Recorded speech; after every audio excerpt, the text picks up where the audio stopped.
지금 저희가 그래프 알고리즘을 배우고 있어요. 오늘 배만포드 강의를 진행해 볼 건데 강의를 그냥 듣는 것보단 지금 어떤 맥락의 강의인지를 정확히 파악해 주시는 게 중요해요. 큰 그림을 생각하지 않고 강의를 들으시면 기억에 오래 남지도 않을 거예요. 그래서 한번 정리만 하고 진행해 볼까 해요. 지금 배우려는 거 그래프 알고리즘이라고 했죠. 그래프는 정점과 간선으로 이루어진 추상 자료형이라고 했어요. 네트워크 라우터끼리 연결되어 있는 형태를 표현할 수도 있고 내비게이션 경로를 표현할 수도 있다고 했어요. 그래서 경로를 찾거나 최단거리를 찾는다고 하면 그래프를 탐색해야 되는 거죠. 최단거리를 탐색하는 과정이 필요한데 그 탐색하는 방법 중에 가장 기초적인 내용이 되는 게 BFS, DFS라고 했죠. BFS는 넓이 우선 탐색, DFS는 깊이 우선 탐색이었어요. 근데 가중치가 존재하는 그래프의 최단거리를 탐색하려면 조금 더 심화된 탐색 기법이 필요했죠. 지난 시간에 배운 다익스트라 알고리즘을 생각해 주시면 됩니다. 기초 알고리즘을 배우면 조금 더 심화된 알고리즘도 있겠죠? 그럼 대충 배만포드 알고리즘이 더 심화된 내용의 알고리즘이라는 걸 눈치채셔야 돼요. 그리고 오늘 강의를 들어가기 전에는 다익스트라 알고리즘을 이미 알고 있어야 이해할 수 있다는 것도 대충 눈치채 주셔야 합니다. 그리고 그 다음 시간에는 플루이드 워셔이라는 알고리즘을 배워볼 거예요. 이런 단계별 학습을 목표로 잡고 있다는 걸 생각해 주시고요. 큰 로드맵을 방금 이렇게 확인해 본 거예요. 그럼 시작해 볼게요. 저번 시간에 다익스트라 알고리즘을 배웠죠. 이 알고리즘은 가중치가 있는 그래프에서 시작 정점에서 각 정점까지의 최단 거리를 하나씩 확정해 나가는 알고리즘이었죠. 다만 전제가 있었어요. 가중치는 0 이상의 수로 이루어진 가중치여야 했어요. 각 최소 경로를 탐색하면서 각 정점별로 최소 거리를 확정지어 나갔었죠. 이 문장이 이해되셔야 돼요. 이해 안 되시면 바로 전 강의를 좀 듣고 와주시길 간곡히 부탁드리겠습니다. 근데 이제 사람들이 생각한 거예요. 그럼 그래프의 간선에 음수 가중치가 존재하면 어떻게 처리해야 될까 하고요. 근데 처음 들으시는 분들은 이런 생각도 할 수 있어요. 아니 그래프 가중치에 무슨 음수가 존재한다고 뭐 예시 한번 가져봐 라고요. 실제로는 일반 개발자가 직접 구현하는 일은 많지 않지만 다양한 시스템의 내부에서는 이런 알고리즘이 활용되기도 하죠. 굳이 예를 하나 들어보자면 이런 게 있을 수도 있어요. 예를 들면 환율 문제. 여러분들이 유럽으로 해외여행을 간다고 가정해 볼게요. 체코로 한번 예를 들어볼까요? 여행 가기 전에 한 가지 하는 게 뭐예요? 바로 환전이겠죠. 뭐 트래블월렛 뭐 이런 얘기 여기서 하시면 안 되고요. 체코에서는 코로나라고 CZK 라는 화폐 단위를 쓰는데 이런 화폐는 주류 화폐가 아니기 때문에 우리나라 일반 은행에서 환전이 좀 일반적으로 어려워요. 달러나 유로로 환전한 뒤에 그 나라로 이동해서 환전을 해야 할 수도 있다는 거예요. 다만 이제 어떤 게 유리한지 아니면 오늘 각 나라의 환율을 좀 알아야 되겠죠. 자, 이거 보시면 하나도 있고 달러, 유로, 뭐 코로나, 이거는 위안화, 이건 엔화 이렇게 있죠. 자, 유로나 달러로는 체코 코로나 화폐를 교환할 수 있어요. 지금 1달러 기준으로 얼마인지 각각 좀 적어본 거예요. 1,500원 좀 비싸긴 하죠, 요즘에. 그리고 이 가중치에 보면은 환율에 대한 차익, 그 차익이 얼마나 발생할 수 있는지를 적어놓은 거예요. 즉, 하나에서 달러로 교환하면은 0.85만큼 손해를 보고, 뭐, 하나에서 유로로 교환하면은 뭐, 마이너스 2.3%만큼 수익을 볼 수 있고, 뭐, 이런 로드맵이에요. 솔직히 잘 모르겠어요. 이런 거에 대해서 그냥 대충 그려보고 이런 차익이 있다고 해서 한번 그냥 대충 예시로 그려본 겁니다. 계산 안 한 거예요. 즉 어떤 환전은 손해를 보고 어떤 환전은 이득을 보는 상황을 가중치로 단순화했다고 생각하시면 되는 거예요. 다만 여기 적힌 건 당연히 수수료 제외된 금액이 가중치로 뭐 나타낸 거겠죠. 그럼 여기서 코로나로 변환하려면 어떤 경로로 가서 변환하는 게 이득인지를 계산할 수가 있겠죠. 그러니까 이 같은 경우에는 유로로 바꾼 다음에 코로나로 하는 게 좀 이득인 거지. 달러로 한 다음에 코로나로 바꾸는 것보다. 뭐 대충 이런 그림이라고 생각해 주시면 될 것 같습니다. 만약 금융권에서 일하는데 이런 차익거래 탐지 시스템을 만들어라 하면 뭐 사용할 수도 있겠죠. 진짜 알고리즘을 만들어낼 수도 있는 거야. 그리고 또 실제로 예전에 코딩 테스트에서 이런 문제도 나왔어요. 뭐 이런 그래프가 있는데 뭐 경로에 따라서 A에서 B 가는 건 5시간, B에서 C 가는 건 3시간, C에서 D까지는 타임머신을 타고 돌아가기 때문에 마이너스 10시간이 걸린다. 되돌린다.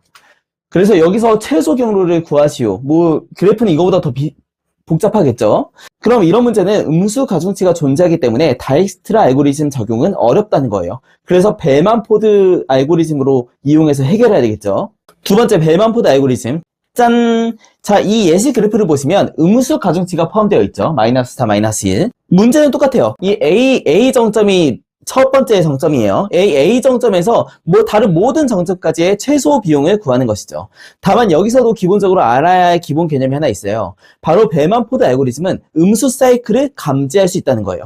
음수 사이클이 뭘까요? 자, 사이클이라는 거는 어떤 정점에서 출발해서 여러 간선을 거친 뒤에 다시 그 정점으로 돌아오는 경로를 말하는 거예요. 이때 사이클을 구성하는 간선 가중치의 합이 음수이면 음수 사이클이라고 하는 거고요. 즉 그래프에서 어떤 임의의 경로를 지났을 때 비용이 계속 적어지는 걸 뜻하는 거예요. 시작 정점에서 도달할 수 있는 음수 사이클을 무한히 반복한다면 경로 비용은 계속 줄어들어 음의 무한대로 향하게 되겠죠. 아까 환율 문제 한번 봐봐요. 이거 보시면 지금 하나에서 유로는 이익이었지만 하나에서 달러 가는 건 손해였잖아요. 근데 이익이 마이너스 2.3으로 크단 말이야. 그래서 내가 하나에서 유로 바꾼 다음에 여기서 USD 바꾸고 USD에서 이거 하나 바꾸고 계속 이렇게 무한히 반복하면 아주 떼부자 되겠어요. 지금 만약 이 개념이 맞다면 바로 돈 들고 은행으로 가서 달려가셔가지고 교환하시면 될 것 같아요. 농담이고요. 현실은 이렇다 쳐도 수수료나 환전 대안이나 여러 가지 시스템 때문에 불가능하겠죠. 그래서 어떻게 하면 벨만-포드 알고리즘이 음수 사이클을 어떻게 감지하고 왜 최단 거리를 구할 수 없다고 판단하는지 단계별로 한번 알아보도록 하겠습니다. 세 번째 동작 방식. 다익스트라는 단계별로 정점의 최소 비용을 확정해 나갔지만 벨만-포드 알고리즘은 확정이라는 단계가 없어요. 매 간선을 매번 검사해서 최소 비용을 갱신시켜주죠. 음수 가중치라는 특수 케이스 때문에 이렇게 단계를 밟아줘야 돼요. 그리고 모든 간선을 검사한다고 했죠. 이걸 정점보다 한 개 부족한, 즉 V-1번 반복 검사해줘야 되는 거예요. 왜냐하면 정점 2개를 살펴보면 하나의 정점에서 다른 정점까지 연결할 수 있는 간선의 개수가 2-1개잖아요. 그래서 정점이 지금 6개면 최대 간선은 5개라는 거예요. 그래서 왔다 갔다 하는 경로가 V-1회전까지 가야 된다고요. 최대 길이의 최단 경로까지 모두 반영이 되겠죠. 그렇게 되면. 이후에 알고리즘을 설명드릴 건데 이거 설명 들으셔야 좀 이해가 될 거라고 생각해요. 자, 근데 V-1번만큼 돌았어, 얘가. 근데 만약 여기서 한 번 더 반복을 했는데 경로의 값이 거기서도 막 마이너스 계속 된다면 그럼 음수 사이클이 존재한다고 판단하는 거예요. 그럼 이 그래프를 이용해서 한번 알고리즘을 설명드리도록 하겠습니다. 이것도 A 정점에서 모든 간선의 최단 거리를 구하는 거기 때문에 첫 번째 단계는 시작하지 않은 단계로 할게요. 그러면은 이것도 마찬가지로 A에서 A 가는 건 0이고 다른 건 다 무한대로 초기화를 시켜주는 거예요. 자, 매 간선을 다 검사한다고 했어요. 그럼 간선 순서대로 볼게요. A, B, C, D, E, F에 연결된 간선을 순서대로 한번 봐보도록 할게요. 자, 처음에 A에서 연결될 수 있는 게 이건 방향 그래프잖아요. 방향 그래프예요. A에서 B 그리고 A에서 C로 일방통에 연결되어 있는 거예요.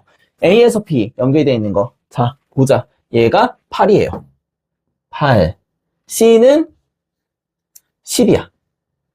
그리고 검사했죠? B에서 간선 검사할게요. B에서 D 가는 건 1. B에서 D 가는 건 1이었어요. 그럼 8 플러스 1은 9. D까지는 9가 걸리겠죠. 자, 다음에 C에서 이제 간선을 한번 볼까요? C에서 간선을 볼게요. B 끝났으니까. C에서 F 가는 거 2. 10 플러스 2는 12. 그쵸? F로 갔죠? 12. D에서 F 가는 거 마이너스 1이었어.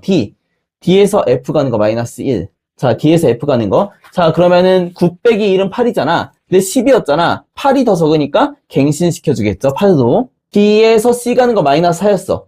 왜냐면 간선 또 있잖아. D에서. 그러니까 D에서 9 마이너스 4는 5잖아요. 5. C가 5야. 5가 더 적으니까 5로 갱신시켜줘야 되겠죠. 자, 그 다음에 이 정점을 봐야죠. 다음에 D 다음에 E니까. 2에서 C 가는 건 1인데 2는 이미 무한대야. 그래서 2에서 C 가는 거 1 플러스 1 해도 무한대겠죠. 이거는 아직 만난 정점이 없기 때문에 정점에서 만난 간선이 없기 때문에 플러스 해도 의미가 없어요. 얘는 다음 라운드에서 다시 보면 되는 거예요. 얘는 그냥 무시. 네. 그 다음에 F 볼까요? F에서 지금 연결되어 있는 게 2까지 연결되어 있죠? 8-2는 6인데, 자, 이제 2는 6으로 값을 넣어줄 수 있겠죠? 이게 라운드 1번 돈 거예요. 얘는 정점이 총 6개이기 때문에 V-1은 5회전을 돌 겁니다. 자, 그럼 라운드 2를 볼게요. A에서 A 가는 건 그냥 0이죠? A에서 B 가는 건 8인데 같기 때문에 그대로 둬요. A에서 C 가는 거 10이야. 10인데 5죠? 그 직전이 5였기 때문에 5로 그대로 내려옵니다. 값이, 새로운 값이 크면은 직전값이 작으면 갱신하지 않아요. 그 직전값이 그대로 옵니다. B에서 내려가는 간선을 볼게요. B에서 내려가는 게 플러스 1이잖아요. 8 플러스 1은 9. 똑같죠, 9? C에서 F 가는 게 플러스 2였단 말이야. 5 플러스 2는 7이잖아. 직전값이 8이었기 때문에 7이 더 작죠? 갱신됩니다, 얘는. D에서 C 가는 게 마이너스 4였어요. D에서 C 가는 거. 9였는데 마이너스 4. 5였죠? 5 맞죠? 똑같아요. 자, D에서 F 가는 거 마이너스 1이야. D에서 F 가는 거 마이너스 1. 8인데 8이 7보다 크니까 갱신되지 않아요. 그대로 있습니다. 그 다음에 2 볼 차례죠. 2에서 C 가는 거는 플러스 1이야. 7이죠? 근데 C는 5기 때문에 갱신이 되지 않습니다. 그대로예요. F로 보면은 F에서 연계되어 있는 거 2까지 연계되어 있죠? F가 지금 7인데 마이너스 2, 5란 말이에요. 근데 마이너스 7, 마이너스 2는 5. 자, 이전에 6이었죠? 5로 갱신이 됩니다. 이렇게 라운드 2가 끝났어요. 자, 라운드 3 볼까요? 라운드 3. 우리 5번째까지 돌아야 되는 거예요. 자, 빨리 보자. A에서 A는 0, A에서 B는 8, A에서 C는 10. 10인데 5기 때문에, 직전 5기 때문에 갱신이 안 돼요. 자, B에서 1, B 1, 8 플러스 1은 9, D가 9야. 똑같아. 똑같으니까 갱신 안 돼. 자, 뭐야. C에서 F 가는 거. 2잖아요. C. 5 플러스 2는 F. 7. 그대로잖아. 그대로. 자, D 볼까요? D 마이너스 4는 5. C. 갱신 안 되죠? D. 9 마이너스 1은 8. 갱신 안 되죠? 2 보면 되죠? 2 마이너스 2 플러스 1은 6. C. 갱신 안 되죠? 5니까. 헷갈려. F에서 마이너스 2 하면 5. 그대로 나오죠. 똑같기 때문에 라운드 4와 라운드 5는 똑같습니다. 왜냐면 직전이 똑같잖아. 똑같지. 그래서 결과는 이거라는 거예요. 자, 근데 만약에 F에서 2 가는 게 마이너스 2가 아니라 마이너스 4라고 해볼게요. 어떤 일이 발생할지 한번 볼게요. 이것도 한번 라운드 해가지고 봐보도록 합시다. 우리가 좀 강의가 길어지긴 하지만 이거까지 좀 봐야 될 것 같아요. 자, 이것도 빠르게 볼게요. 라운드 1이에요. A는 A에서 B 가는 거 8, A에서 C 가는 거 10, A에서 D 가는 거. 간선 다 검사해야 돼요. 8 플러스 1은 9. 자, 그 다음에 C 볼게요. C에서 F 가는 거 2, 12. 자, C까지 봤죠? D 볼게요. D. 5잖아, 그러면. 5니까 갱신. 자, D에서 F 가는 거. 8이지, 여기지. 여기 무한대고. 자, 그리고 E에서 간선 C 가는 거는 구할 수 없죠? 왜냐면 무한대기 때문에. 그 다음에 F에서 2 가는 거. 마이너스 4예요. 4기 때문에 얘가 4가 되겠죠. 이렇게 끝난 거야. 라운드 2 보자, 라운드 2. 자, 0, 8, 10이니까 5. 여기까지 이해되시죠? B에서 D 가는 거. 9인데 그대로야. 9 그대로. C에서 F 가는 거. 7이죠? D에서 C 가는 거. 5. 똑같죠? D에서 F 가는 거. 8이기 때문에 갱신 안 돼요. E에서 C 가는 거. 5야. 그대로죠? 똑같죠? 그대로 냅둬. F에서 2 가는 것도 마이너스 4야. F에서 2 갔어. 3이 되겠죠? 그쵸? 7 마이너스 4는 3이니까. 자, 라운드 3 보자, 라운드 3. 자, 또 0, 8, 5야. 마찬가지죠? 똑같죠? B에서 D 가는 거. 똑같아. D에서 C 가는 거. 똑같아. D에서 F 가는 거. 마이너스 1. 더 크니까 갱신 안 돼. 7이야, 그대로. 자, E에서 C 가는 거. 1. 4잖아. 얘 4야. 4로 갱신. 그 다음에 F에서 2로 가는 거. 7 마이너스 4는 3 되겠죠? 헷갈려. 자, 라운드 3. 0, 8, 이거 4예요, 4. 그 다음에 B에서 1 가는 거. 9 똑같아. 그 다음에 D에서 C 가는 거. 말이 안 돼. 4가 더 작아.